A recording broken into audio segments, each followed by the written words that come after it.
ಸಿಗೋದ್ರು ಹೇಗೆ ಹೇಗೆ ಸಿಗೋದ್ರು ಕಲ್ಪನೆ ಬಂತಮ್ಮ.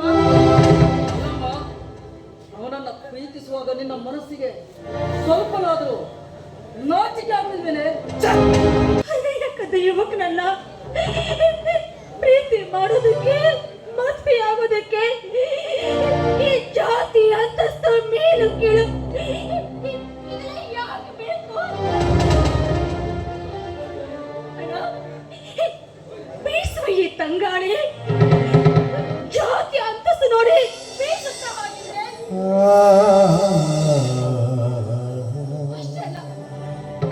ಬೆಳಕನ್ನು ಕೊಡುವಂತ ಈ ಸೂರ್ಯ ಚಂದ್ರರು ಇವ್ರ ಮೇಲು ಇವ್ರ ಕೀಳಂತ ನೋಡ್ಕೊಂಡು ಬೆಳಕಿನ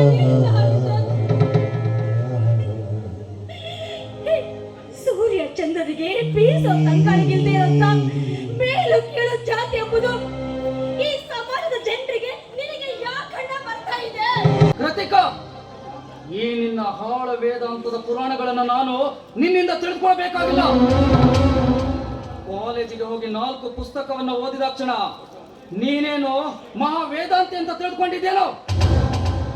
ನೋಡು, ಇವತ್ತೇ ಈ ಕ್ಷಣವೇ ನೀ ಪ್ರೀತಿಸಿರುವ ಕುಮಾರನನ್ನ ಮರೆತು ಬಿಡಬೇಕು.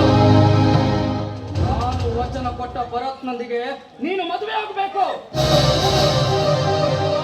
ನಾನು ನಿನಗೆ ನೀಡುತ್ತಾ ಇರುವ ಆಜ್ಞೆ.